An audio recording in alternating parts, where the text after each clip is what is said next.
And welcome to the Early Career Researcher podcast, your regular discussion on all things relating to the life and work of early career researchers working in the humanities. I'm Charlie, and today I'm joined by Rosie, who's now our official friend of the show. You're basically a presenter at this stage. Hello, Rosie. Hello. Hello, welcome back. And we're going to introduce our new guest, who's called Stephanie. Steph, tell us, who are you and why do you deserve to be on this podcast? Hello, welcome. Hello, everyone.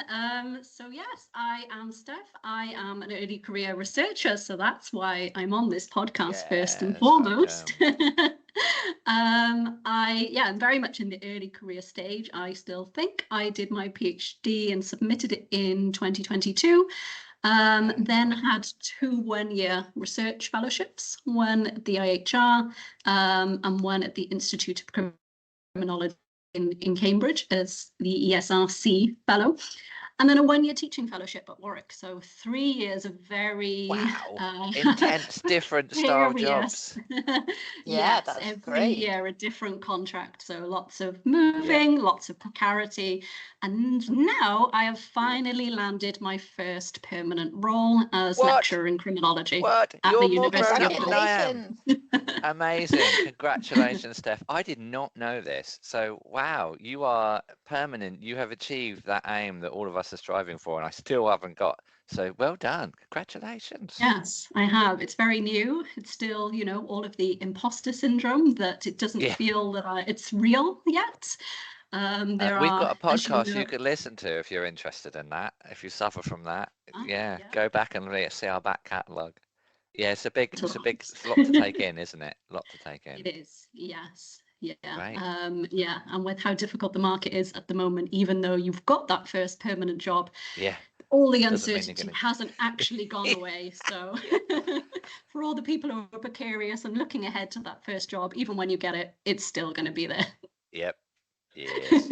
Oh, wow. Well, you're very welcome along to our podcast, Steph. And we're going to be talking in this episode about edited volumes, and you've got some interest in that. So we'll hear all about that later on. So, yeah, you're very welcome. Rosie, where have you been? What have you been doing? You've been on trips, haven't you?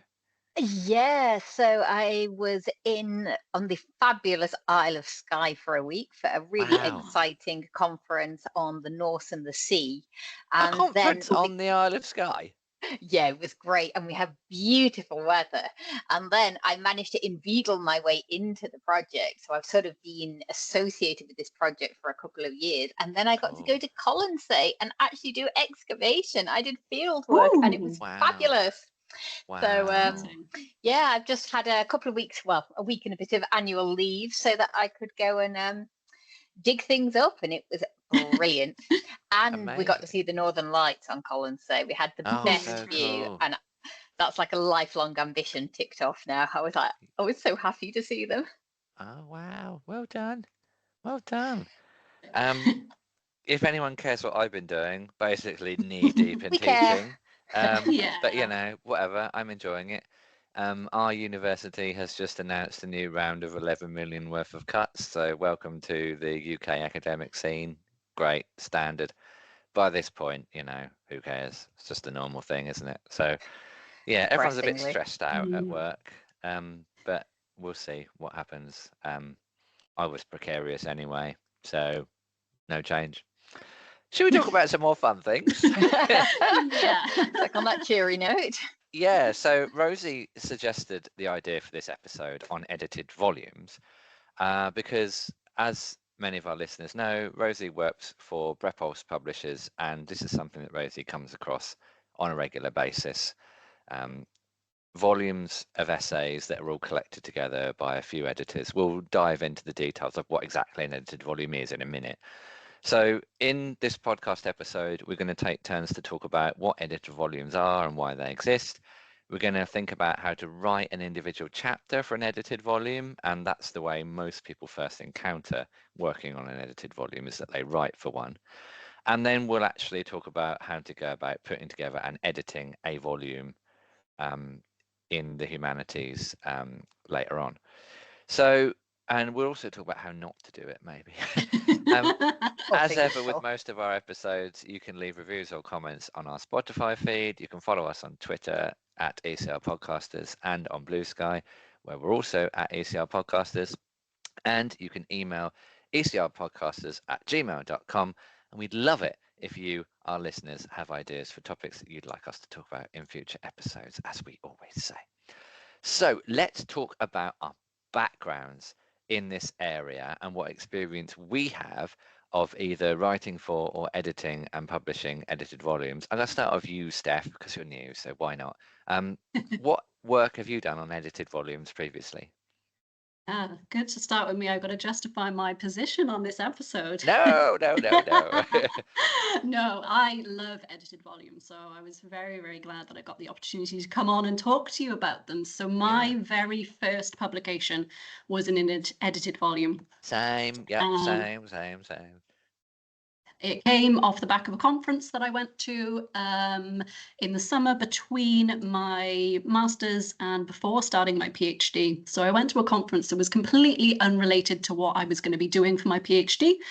It was a conference to sort of commemorate, reflect, and talk about the abolition of public execution in England and Wales, because it was 150 years since it was abolished. So for my undergraduate dissertation, I'd worked on execution in 19th century Wales. So I had some material that I could work on and turn into a paper for that event, although my PhD was going to be on medieval history, looking at still crime and punishment. So there's a link, but in the 14th century. So very different to what I was going to be going on to do in the PhD, and in fact, what I'd been doing in the master's, which was also in medieval history.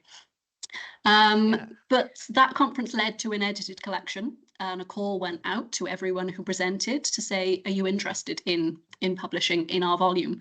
So I sort of jumped at the chance as somebody's very early career, sort of just starting their PhD. And I wasn't going to do anything else with this research in the foreseeable future. It wasn't going to come into the PhD. So it was something that I could carve off and just publish sort of really quickly, but in a space where it would be read by people who would be interested in the topic. So I sort of leapt at that opportunity. Now, was that your undergraduate dissertation being published? It wasn't in its original form. I do have to stress that it was heavily edited, both from myself and from the feedback that I had at the conference, from the paper, the questions, talking with people, networking. We all improve our work when we present it, but also working with the editors for the collection. Mine hides in the bin somewhere. I've got no idea where mine is. It was left behind. Just briefly before we move on to Rosie, who has probably tons to talk about. Now, are you doing some things, I think, aren't you, right? Yes, absolutely. So now I've sort of come full circle from being the person submitting for the very first time to hope to be part of this collection to being one of the editors. So I'm editing a collection at the moment. It's called Researching with English Court Records, circa 1200 to 1700. And it's going to be published with Routledge's Guide to Using Historical Sources. Sorry, Rosie. That's all right. Don't worry, we have that all the time. Rosie will get plenty of traffic from these podcasts, I'm sure. Yay, send the publications. And this came about through another conference. So the big international conference at Leeds for medieval historians. Yeah. Me and my co-editors went, and we put on a strand of 4 different panels and a round table all around sort of legal history and court records. And while we were there, Routledge approached us and asked us, did we want to do an edited collection to help people getting into using court records for the first time. So it's very much pitched at non-experts, students, graduate students, or even academics, public historians who haven't used court records but want to know how to use them. So it's a sort of, the volume is an introduction to how to use these records and where to find them. That's great. Really useful.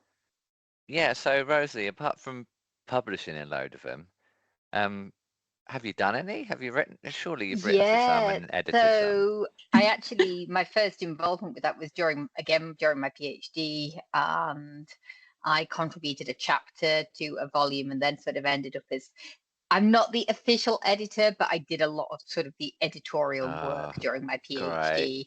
And then since then I've had a couple of chapters published in edited collections, and actually last year I edited a collection of essays with 2 other people. So I've seen it from both sides as well. And then of course it's part of our, it's one of our bread and butter type of things. We publish a lot of edited collections at Freckles. So I sort of see it from all sides, but I think it's quite helpful to have been through the process as both author and editor, because then when authors come to me and say, well, what do I need to do about this? I can say, well, this is how I would approach it. This has been my experience. And I do hopefully know what I'm talking about when people ask me questions and how they can best deal with them. Yeah. Cool. Always That's useful really to have an editor who has been through the process themselves and can put themselves on the other side. I think that's it. And I do also usually say it's why I'm fairly sort of more relaxed than I think a lot of people about deadlines, because I've been late for all of my own deadlines as an editor. Don't say that. It's like I'm a complete hypocrite. So. Amazing. Well, I'll talk about some of my experiences as we move on. I think some of the things we're going to discuss, it's relevant to that. So yeah, basically I've edited a few, and I wish I had edited fewer, because it can be stressful, but we'll talk about that later. You don't need to hear that, Steph. I want to start off with a bigger question though, probably start for Rosie, and then we can reflect, Steph and I, with some other things we want to. But we'll start right at the beginning. Rosie, if you could tell us a really general understanding of what edited volumes are and why you think they exist. Okay, so I'm actually a huge fan of edited volumes. I think a good edited volume is really a very, very useful tool. And a good edited volume should basically be, in a way, a deep dive into a subject. It should be coherent and it should be thematic. So you should know from the title, this is what this volume is exploring. But it's then a chance to sort of explore a topic in depth from a whole bunch of different angles, and you're getting different perspectives, maybe different case studies, but it's really a nice way of engaging with the subject and getting a real sort of wealth, a real depth of scholarship on a given subject. So I love a good edited collection, and I think one of the most important tools in an edited collection, which is so often underrated, is an introduction. Because I knew you were going to say that. I love a good introduction to an edited volume, because a good introduction doesn't just set the agenda to the volume. It can sort of summarize scholarship in the field up to that point. It can set out why it's useful. It can define key themes and ideas. And a good introduction does so much heavy lifting and then sort of elevates the whole volume. But it's a really useful scholarly tool. You can go into an introduction and you can be, well, here's the historiographical summary. Here's some nice definitions of these themes. And they're so useful. So yeah, love a good edited volume. I mean, I want to do millions of them now after you've said that. You've inspired me. Amazing. Myself Steph, and my co-editors are just about to start writing our introduction, so that was very useful and very daunting, Rosie. We've got a lot to live up to. No pressure. We've got some great chapters, so hopefully we do them justice by introducing them. So I think that they're also nice because they're quite limited sometimes in their scope. So the self-imposed limits of the theme of the volume help you as an individual chapter writer, or as an editor, or as a writer of the introduction, all three. The limits of that volume help to limit the scope of what you're doing. So in some ways they can be easier to write for because the focus is so clear. So for example, I've done edited volumes on the works and life and reflections on individual authors whose works we know and study in my historical field. And that immediately gives you a limit to what's happening, because you're looking at this one person's life and the one period in which they're in and the geographical zones that they're operating in and so on. So the limit can help you really nicely. We've heard a bit from Steph about what your experience has been on these volumes. Can you talk a bit more about what role you think working on those volumes has had in your career? So your CV, and presumably it's helped you get the jobs that you've had. Absolutely. What do you think on that? Yeah. Yeah. So a couple of things. It's helped me get early publications. It's helped me, as I said, get a publication or in the works before even really starting on the PhD, because carving off something separate to that, it helped me while I was doing the PhD, because again, it's something focused and contained, and you can split off part of your research and just talk about it in this edited collection. Something that if you publish sort of a journal article where you're pushed to include more original research, more of your argument, you may end up giving away too much of the PhD and hurting future publication plans, hurting a monograph perhaps. So it was really useful to get some early publications, to get stuff on the CV to show that I have published, I can publish. Yeah. And that was instrumental into getting some of my postdoctoral research fellowships. But beyond that, more importantly, I think, it helped me with my networks. It helped me to connect with people working in the same field, whether that be because the collection came from a conference, or because once I saw who was involved with it, we were able to connect virtually, or, you know, when you get a copy of who's contributing to it, or even when you get the book, you can see really, really interesting work that is by definition similar to what you're doing. So you can reach out to someone and say, oh, we were in the same collection, I read your chapter, it was really interesting, and just use that as a way into contacting people, because it can be difficult sometimes, especially when you're early career or you're doing the PhD, to contact some of these senior academics and sort of big names in your field just to say, oh, I'm doing a PhD and it's sort of connected to what you do. You've got a bit more behind you to say, we're in the same book. It gives you a bit more scope to introduce yourselves and not, you know, say that you're equals, but at least put yourself next to them, because the editors have done that. Your work is side by side with this. Yeah, that's really interesting. While you were talking, I also thought of another thing about how it benefits you, especially as a PhD student. Writing a chapter for an edited volume makes you write, and it makes you have thoughts and ideas about your work. And certainly, when I remember back just after I finished my PhD, and I was writing an edited volume chapter. One in particular really made me think about this. What do I think about this topic? I'd always had the data and the source materials, but I didn't really have an argument about it. So it forced me to do that.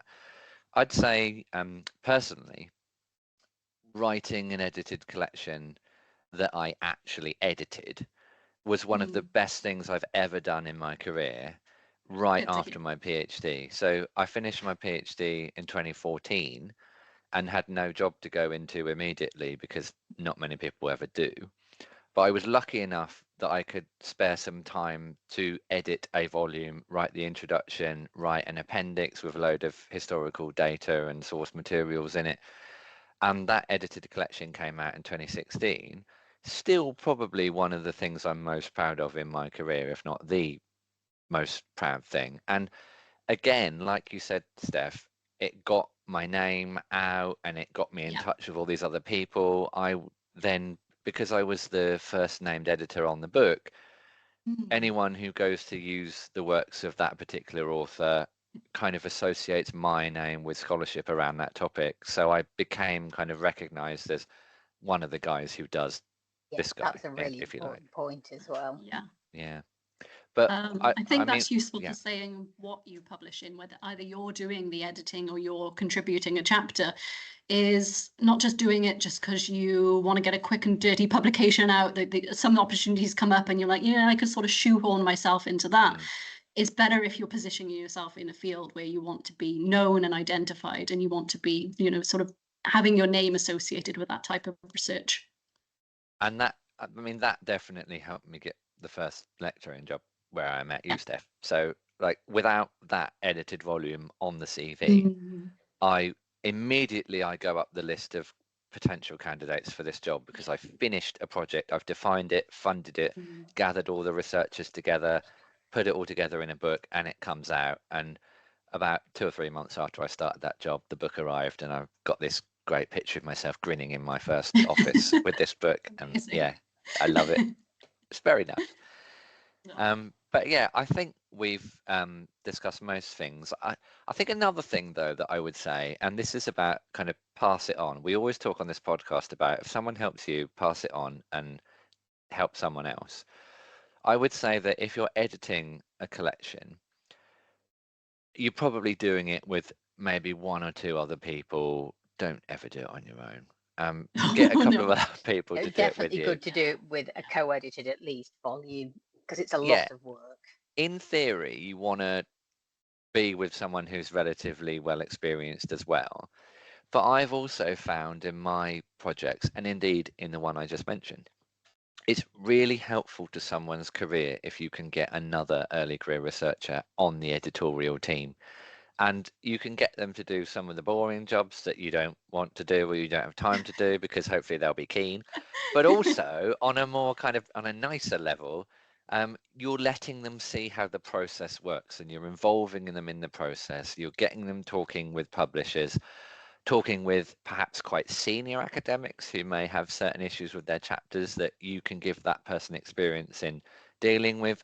So my kind of plea, if anyone's listening to this thinking, I'm going to edit a volume, who should I do it with? See if you can invite an early career researcher on the team. And in every case, when I've done an edited volume, I've done that, either being that ECR or inviting another ECR on. It's really, really beneficial. So do that, everyone, please.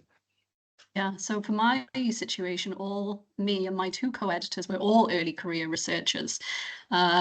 We did sort of think maybe that's the mistake. Maybe we need somebody more senior to hold our hands. But at the moment, it's working really well. So we're all aware that we're going through this for the first time. We're all supporting each other. We're all dealing with it new for the first time. We have a very supportive editor, so that's helpful. And also a lot of our contributors are very senior and very passionate about the book, so want it to succeed. And are also people that we can go to for sort of help as well. So it's not, it's more and more sort of more equal in the power dynamics. It's not us sort of sitting as the lofty editors. It's a more of a collaborative project. So when I did my first volume, and then, so it's kind of weird. So when I did my first volume, we invited a quite senior academic in the field, plus my PhD supervisor, to be like co-editors. But their brief was basically watch me and another ECR do it all, and we go to them if we have issues. So they were like senior advisory editors, if you like, but their name went on the book just the same as anyone else's. And kind of nicely, like last year I finished an edited volume where I was that senior advisory editor and I was the one that people went to with issues and gave advice on and so on. So you can have a really nice dynamic like that as well. Yeah, that's really good. And I will also say, of course, if you're ever struggling, do ask your publisher as well, because we've seen most issues that are likely to arise. Pretty much, there's very little that can phase us at this point, because we've seen everything. Shall we do like maybe we can have a special episode where people have to pay to listen to Rosie's Confessions of an Editor, and we hear all of your worst stories in one episode. I will have to anonymize them all heavily. Absolutely. Otherwise I'll get food. But I think one thing that was, and this is partially my fault because I started waxing lyrical about why I love edited collections. But I think coming back to the initial question that you asked me about, like, why do they exist? I just wanted to circle back to this because I think very often there's something that do come out of conferences, but there can be several reasons for a good edited volume to exist. Sometimes it can just be that you can see a gap in the market and you think, oh, that would be really interesting. I should invite people. The volume I actually did last year was a Festschrift, and we edited that. Tell everyone what that means. If some people don't know what that means. It's a volume that's written to honour somebody, and in this case, it was to honour the 65th birthday of Jan Vidar Sigurdsson, who is a professor in Oslo, and who has been a wonderful sort of support and help to many a lost and forlorn PhD student. So a lot of us wanted to sort of honour him.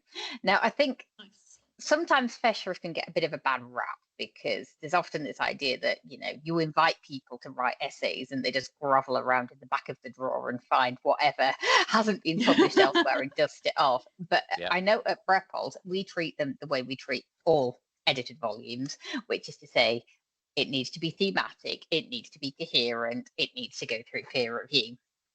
So at least it means that I can then talk about generally how an edited volume might come about. So in this case, we actually thought of the themes, because we thought of the themes that were relevant to Jan Vida's career. And then we decided what we wanted to see go into the volume. So there were people we wanted to invite, but we were also very clear that we wanted key themes in there. So when we actually approached people to write, we said, you know, we're having a strand on this. We were doing networks in the medieval North. Can you look at ecclesiastical networks? Can you look at literary networks? Because these are all things that have been instrumental in his career. And I think regardless of whether a volume's coming out of a conference or it's got an inspiration elsewhere, it is important that it is coherent. Because I think there's often this feeling that conference proceedings and edited volumes are the same, but they are not the same. Not all conference papers necessarily contribute to the theme in the best way, and it does mean as an editor sometimes you have to make tough decisions as to which chapters get included and which don't, because sometimes a chapter just doesn't, for whatever reason, fit into the theme of the volume. And what is important is that the whole volume sort of comes together in a coherent way. Yeah, totally. And that's, I mean, who to leave out? Come back to that later. Let's kick that can down the road. Steph, can I invite you to give us your next? You've got a question that you want to ask, and lead this next round of discussion. Steph, over to you. Yeah, so I wanted to ask, and Rosie might be the best person to ask, but Charlie, you might have some thoughts as well. What's the sort of the main difference between a chapter and a sort of journal article that's like the similar length to a chapter in an edited volume?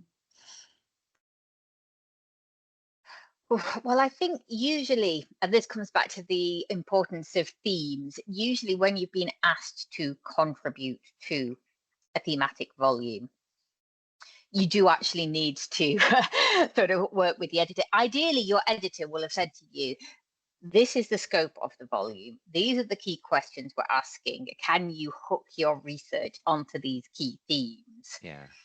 A journal article, if you're submitting it just as a standalone article, you know, you might think, okay, well, my journal fits, you know, my research fits into this journal. You don't have that sort of same obligation to make it sort of fit into a theme. But actually, sometimes the advantage of that is that you end up looking at things that you might not have done otherwise. So, you know, if you've been invited to contribute to an article and you think, oh, I can't quite make this fit, but you end up actually having to maybe do a bit more research. You uncover things you wouldn't have done otherwise. I think a journal article, it often requires sort of more background about the subject. You know, you've got to do your sort of historiographical coverage as well. You might have to explain things that because it might be read by somebody who's not as familiar with the subject. You sometimes have to do sort of a lot of explanation to set your work in context first, and then you can go away and explore your, you know, what you actually wanted to write about.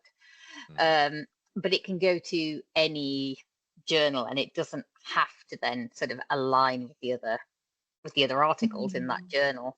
Whereas I think an edited volume, as I say, because it has to be thematic, sometimes you end up sort of having to really think about how your research fits and aligns with other people's work. And sometimes, so you end up going in directions you might not otherwise have done. But there's also an assumption that in the introduction, again, to the volume, maybe key themes and ideas will already have been outlined, maybe key definitions will already have been given. So you need to align with those, but you also then don't need to explain that in your chapter. So pros and cons.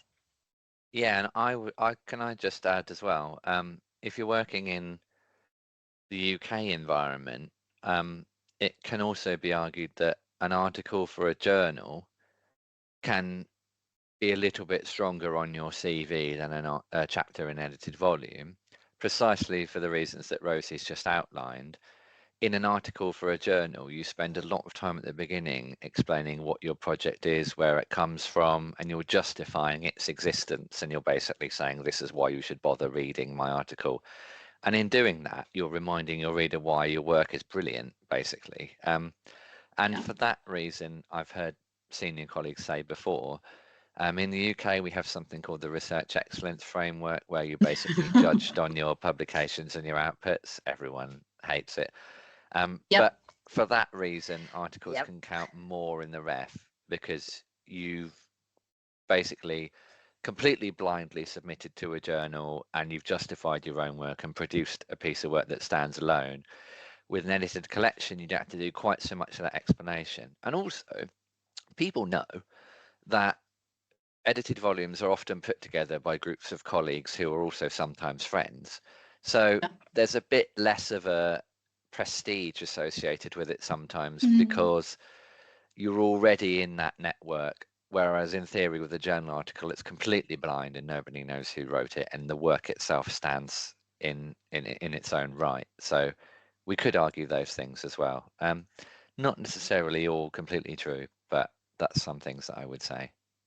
I guess it's just weighing up the pros and cons, isn't it? When you're I thinking about which one. Sorry, I do sometimes feel that edited volumes get a bit of a bad press, partially because of the ref, whereas actually, you know, they are still really valuable scholarship. And of course, no good press will be just taking an edited volume without doing peer review. So, totally, you know, these are texts that are still having to go through peer review. They're still getting feedback. They are still good academic articles. And to be honest, I find it quite frustrating that edited volumes don't get more sort of weighting in the ref, because having edited a volume as well, it is a lot of work. You are basically herding cats for however long, and it's not an easy task to do. You do an awful lot of work on an edited volume, so I really think that you know they deserve a much sort of much more prestige than they sometimes get. Yeah, I agree. As someone who's now on my fourth, oh my goodness, why do I keep saying yes to this? Why? I know, what a reaction, right? I just like working with people, and I like building networks, and I like giving other people the chance to publish their work, and all those reasons. But yeah, I mean, we talk about the pros and cons. All of us have talked about some pros and cons in our careers so far. I'll just a couple of other points that we might make. Getting into those networks and so on, being part of larger projects, we've all mentioned. Someone wrote in our notes delays. Who wrote that? Was it me? No, I wrote that. So it's true, isn't it? It is, tell us about delays. Well, yeah, especially when you're a contributor to an edited volume. Sometimes, you don't have any control when that's going to come out, or the people who are editing it, and whether it happens at all. If you sign up quite early before there's a contract, especially when people are precarious, insecure, people leave academia, people's priorities change, people move on to different projects. The book may never actually come out, or it may take a very, very long time to come out. If people, even if the editors are all keen, if people drop in and out and there's difficulty finding replacement chapters at last minute, it can take a very long time.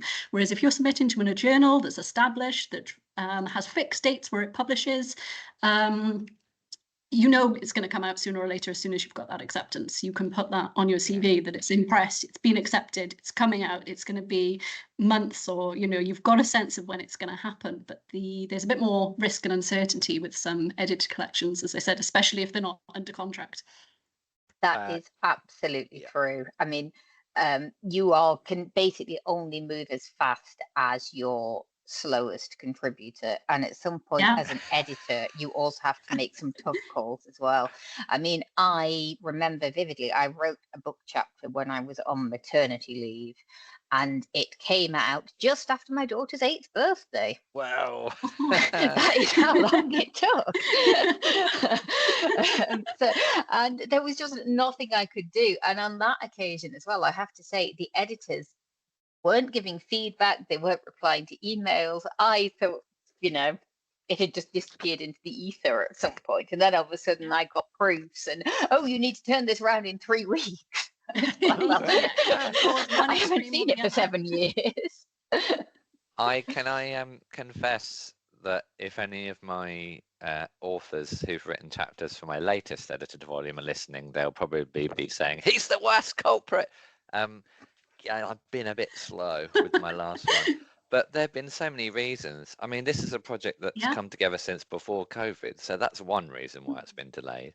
But we've also had authors who've retired or had serious ill health, and there have been funding crises and all kind of things. So yeah, not great, not my proudest moment, but I'm meant to be finishing it next week, in fact, and sending it off. So wish me luck for that one. Good luck. Fingers crossed. Can we I guess we've spoken about this before, but I want to just ask Rosie to reiterate a couple of things. What types of circumstances lead to the best edited volumes? Are they conferences, festschrifts, research projects that have that as an output? Is it all different depending on who's in it? I mean, are there good and bad reasons for doing edited volumes, I guess is the question for Rosie. Yeah, I think a lot comes down to the editors, actually, and how much control the editors are prepared to exert as well. I mean, a conference can lead to a really, really good volume, so can a research project. But I think what is crucial is that the editors, to begin with, have a really clear idea of what they want to get out of the volume, and that they communicate that to the authors, to the contributors, and that they continue to communicate that. So if you're asking people to write on a given theme, you know, it is really important that those themes, that key questions, that key ideas are passed on to the contributors. I mean, I've seen cases where editors have actually even written abstracts for the contributors to start with. And I think as well, what lends real cohesivity to a volume is I've had books where it's been divided into sections. So say a book has 4 key strands, and within each of those strands, the contributors all exchanged chapters, and they commented on each other's chapters, but then they were able to cross-reference, to counter-argue, and it lent the book an absolutely incredible cohesivity, and it came together really, really well. It was something that was so well thought through. And you know, those are the books that as a publisher you sort of dream of, because it's really clearly visualized, and then it's been executed in a sort of exemplary fashion.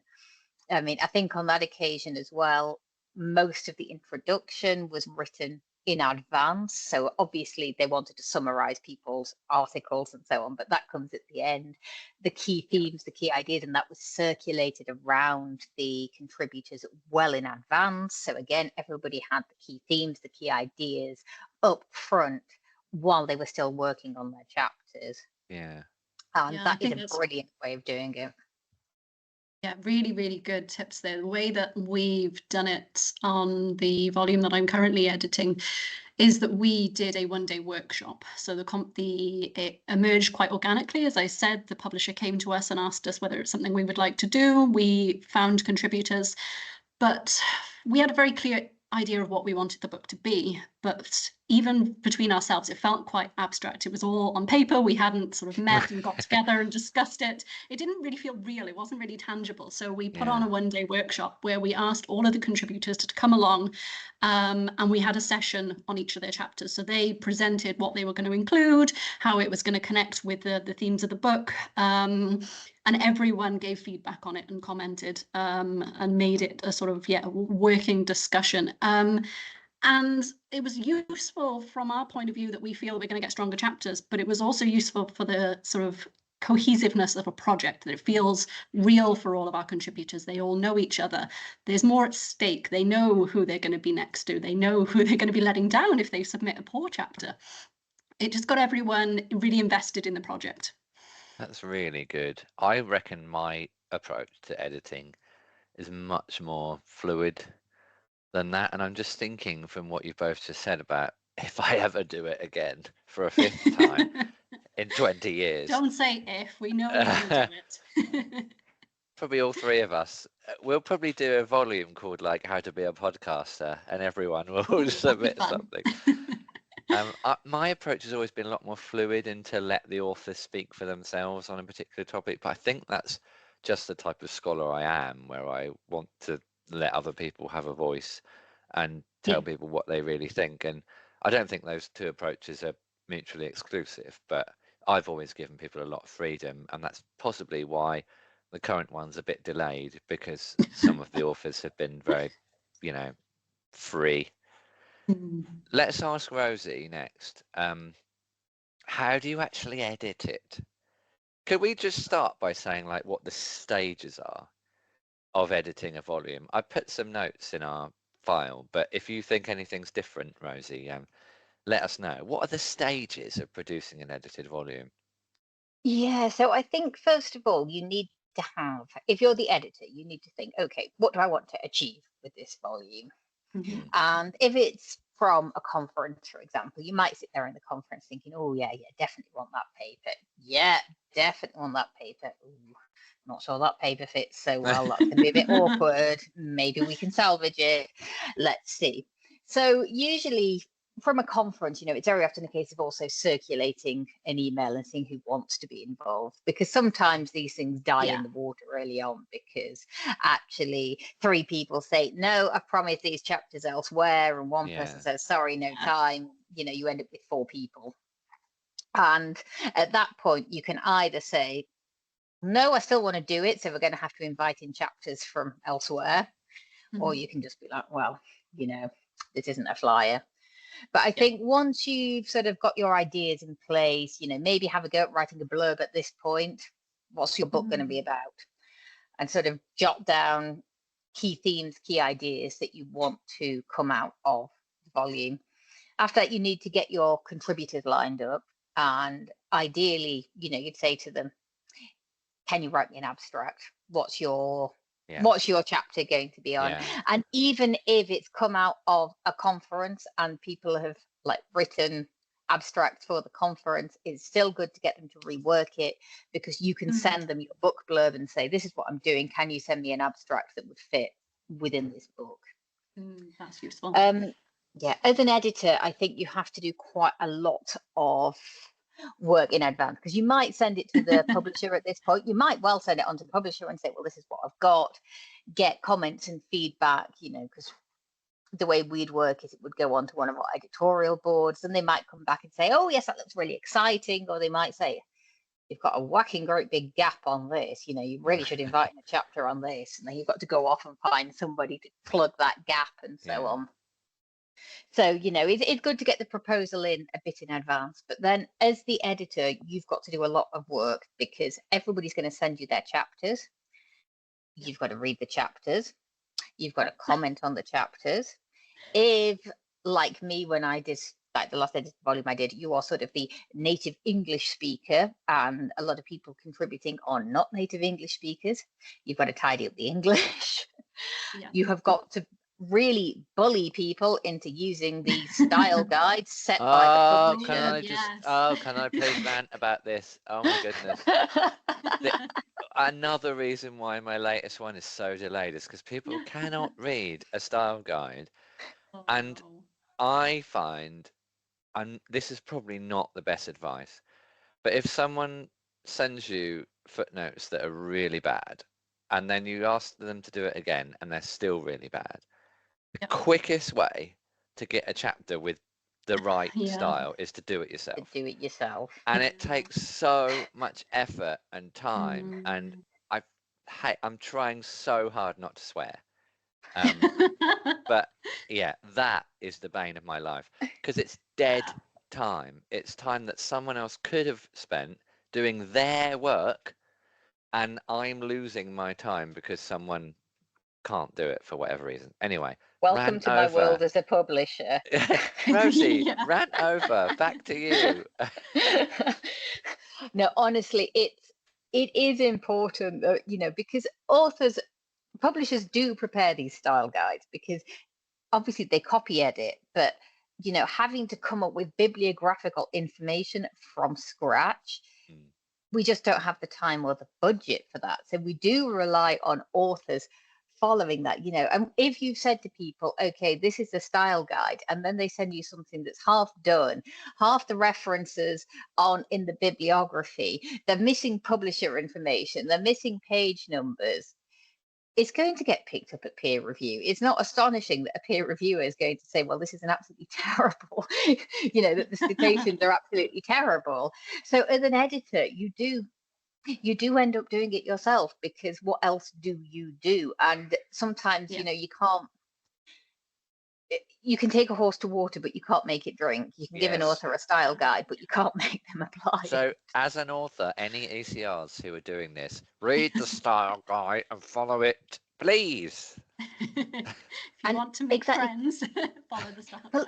The other thing is as well, it's so much faster for the author to apply the style guide themselves, because presumably they have these books on their desk and they don't have to then like grovel around the bowels of the internet trying to find this information. If you could see us on video, you'd see me banging my head on my desk. Anyway, we can't rant about that forever. Yes, we could all this is clearly something that is dear to all of our hearts. But I will say, as an editor, ultimately it does sort of end up on your desk, because you do end up tidying it up, and there is that sort of responsibility to make sure that people have all aligned. So if one person, so obviously I work in sort of the field of Old Norse and Scandinavian history, and you have to make decisions. Are we using names that are given in the Old Norse form or the anglicized version? Are we going to make sure that quotations are given in the original and then the translation? How are we going to give these translations? Are they all going to go in parentheses after the original text or in the footnotes? Because you need it to be consistent throughout the volume. And the style guide should tell you this sort of thing. But of course, again, authors don't necessarily follow the style guide. So you're having to make decisions about this sort of thing and decide even little things like, are we giving dates as BC and AD or as CE and BCE? You know, you have to make these decisions and then make sure they're applied consistently. So there's a lot to think about. And your job as the editor is to really lick this lot into shape before it can go on for peer review. And that does sometimes mean pushing back against authors, which can be very difficult, particularly when you are an ECR and you've got quite a senior author and they give you something that frankly isn't up to scratch. And then you have to go back and say, I'm terribly sorry, but actually this article, you know, this needs exploring a little bit more, and you should cite some more things here. And can you maybe like actually give some primary source quotations? And that is awkward. That's a good reason to do it with other people and not on your own. So you've got, and it's a good reason quite often. It's a good reason quite often to have one senior academic on your team. Yeah.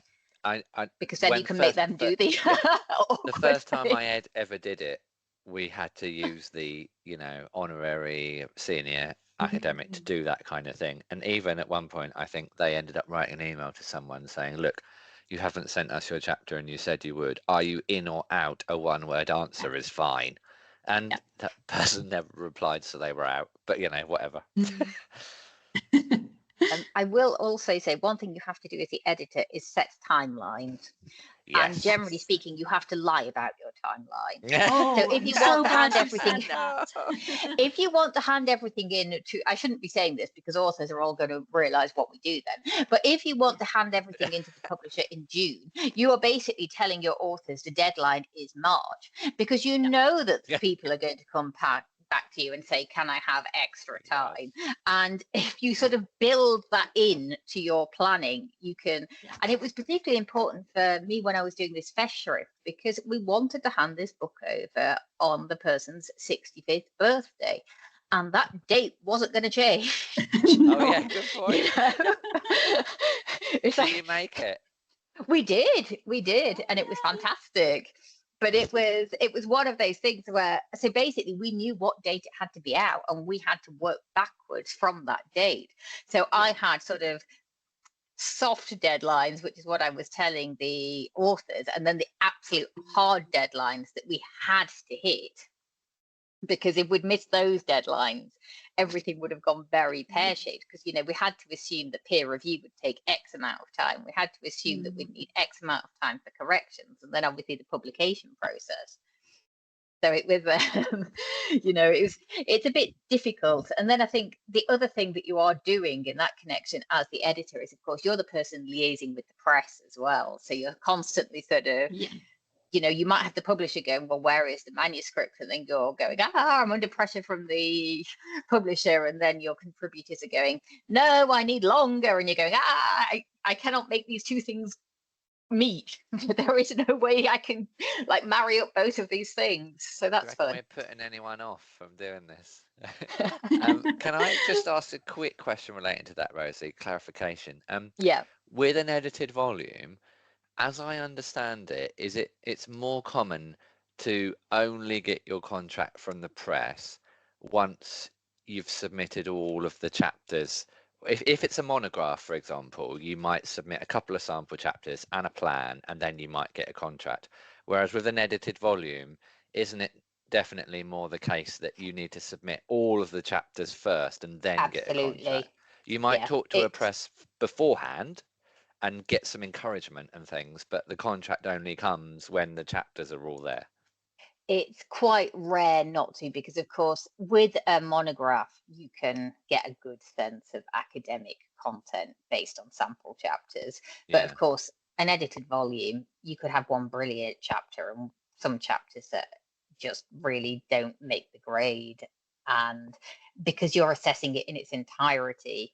I mean, one thing we do ask when we send our edited volumes off to peer reviewers, and sometimes they have queries about this, but we tend to ask readers to read the manuscript in its entirety. And sometimes people say, oh, do you not send, you know, the individual chapters off to specialists? And we say, well, no, and we don't do that for two reasons. One is because we're asking them, we ask our peer reviewers to comment on individual chapters, but also to comment on the volume as a whole. And the reason for that is because, first of all, we want to know, does the volume work as a whole? Do all the chapters contribute to the theme? Or is there anything that really sticks out as being a little bit odd? But the other thing is, for a thematic volume like this to be really useful and versatile, ideally somebody who's a specialist in, say, an element of medieval law, but maybe not a particular specialist in this one chapter, if they pick up a chapter and cannot make head and a tail of it because it's so specialized, it's probably not great for an edited volume. If somebody who is already sort of au fait with the general subject area literally cannot understand the chapter because it's so specialized, it's probably not right for that volume, because a reader is also not going to be able to make head and a tail of it.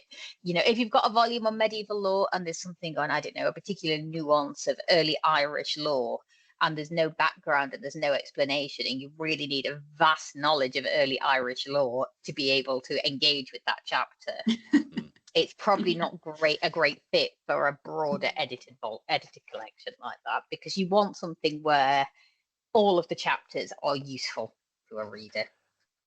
I'm going to ask a question where you're probably going to say the answer is yes, but I'd like to know why, Rosie. Does it matter which press you choose for an edited volume? Is that different to choosing a press for a monograph? Like, why does the press matter? Yes. Yes, I do think it's important because different presses will handle things in different ways. And I think you want to go for one that obviously still has a good reputation in the field. And within that, you might want to specify a particular series, because you're going to get feedback from the editorial board and you're going to get peer review. I will also say it is worth checking, coming back to what I was saying about Festschriften, so these books that are written in honor of people. Not all publishers will necessarily peer review Festschriften, which is again a reason why sometimes they don't get good press. We tend to treat them like all thematic volumes, but not all presses necessarily do. And some presses, again, and it sort of really depends, might, for an edited volume, just assume that the editors will have handled peer review.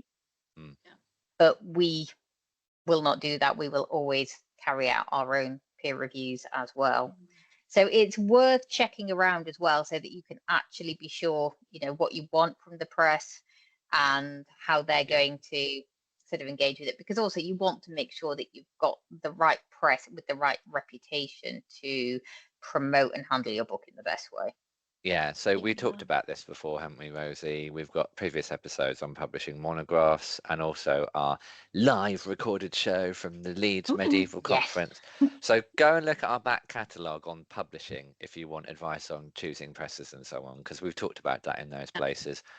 The long version, the short version, that TLDR version is talk to lots of people at conferences who work for academic presses, basically. People like Rosie. Absolutely.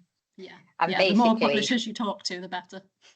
Exactly, because I think, again, the most crucial thing of all, with all of these things, obviously you want a press that's high quality, that has a good reputation, but you need to find a publisher that you just think, they're going to be nice to work with, they understand my vision, they've got my back.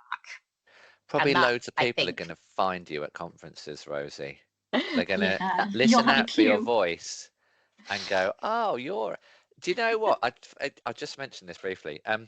One of our founding members is Olivia, who contributes to lots of our podcasts, but at the moment she's busy writing her PhD thesis. So good luck, Olivia. Sending good vibes. We've all been there. Rooting for you. Yeah. Go Olivia. She works at the Institute of Advanced Study in London, and she was in the cafe the other day, and someone actually came up to her and said, "Are you Olivia from the Early Career Researcher podcast? I recognise your voice. You're amazing." So Olivia, that's so cool. So cool. That's so cool. Olivia, you're amazing. Awesome. You can do it. We're all rooting for you. I think we've talked about loads of stuff that we had on our notes. I can't think of anything we've left out. Do either of you two have anything that you want to ask before we finish that we haven't talked about? I suppose we've all done edited collections, either doing or maybe you've got future plans. What's our sort of takeaway? Yes or no? Would we recommend it to other people? Oh, wow. Despite everything, I stand by what I said at the beginning, which is a good edited collection done well is really useful scholarship. So my only takeaway is write a good introduction, people. Do not just say, in this chapter, so-and-so says this. In this chapter, so-and-so says this. Provide some context. That's like a bad review. We need to do an episode on book reviews, because that's how a bad book review is written as well, isn't it? Yeah. I think, yes. Like Rosie just said, a good one is a really good one. The book that I first edited in 2016 is now where you have to start if you want to research this author and his works, because we wrote the broad range of most recent scholarship on it. If you want to work with that author and that text, that's where you go. So yes, if done well. I've done one or two others that aren't quite as important to their field, but they still brought me into contact with loads of amazing people and helped me to publish lots of amazing people's work. And, they published their own work. I was just there facilitating it. So, yes. And you, Steph, you asked the question. What do you think? Yeah, same, I think. Yes, with caveats. So Before I embarked on this, I have heard horrendous experiences of people having delays, not getting on with their co-editors, and it just being really, really stressful and too much work and more work than what you got out of it at the end. But now I'm doing it. I wouldn't change it and would absolutely jump into it again. But so yeah, yes, with caveats, make sure it's the right project, that you're doing it for a reason, that you've got an audience, that the book makes sense, that it's a project you can get excited about, and make sure as much as you can to work with people that you trust, that are reliable, that is your co-editors, but also who you ask to contribute. Such good advice. I agree with all this. Hopefully our audience members are now all like flying off to write proposals and gather their armies for writing book proposals. And if you enjoyed that episode and that discussion, please do leave us feedback on Spotify. Let us know on Twitter, ECR Podcasters, or Blue Sky ECR Podcasters, what you thought of the episode. You can email us, ecrpodcasters@gmail.com. Be delighted to hear what you think. Give us your rants about how horrible your edited volume collections experiences are, or your stories of joy, because we like hearing those too. We love stories of joy. I reckon joy is the best. We'll be back soon. Rachel is currently in North America, seeing her family in Canada. She's having a great time, apparently. She's really keen to come back and do an episode with us soon in the next couple of weeks. So Rachel will be back soon. We send our good wishes to Olivia as well, who's busy finishing her PhD, as we just said. So loads of contributors we've got with new content coming up in the next few weeks, and I've just decided we're going to do an episode on how to write a book review, because they're a pain in the arse, but if done well. So I recently discovered, if you search for my book on the library catalogue at the university I work at, all the book reviews come up, and I panicked because there's about 10 of them. But the first one I read finished with the words something like, this is a fantastic book and is required reading. And I was like, that'll do. I don't need to read all the others. So thank you. Nice. That's brilliant. Read all the others later on. Thank you for listening, everyone. We've been the Early Career Researcher podcast. I've been Charlie, and it's goodbye from Rosie. Goodbye. Goodbye. And goodbye from Steph. Bye. Thank you for joining us. Number 1 in the bag for Steph. I'm sure we'll hear you again soon, Stephanie. Thank you for listening, everyone. Leave it too long. Oh, we won't leave it too long. Don't worry. You'll be back, definitely. Thank you all, and we look forward to speaking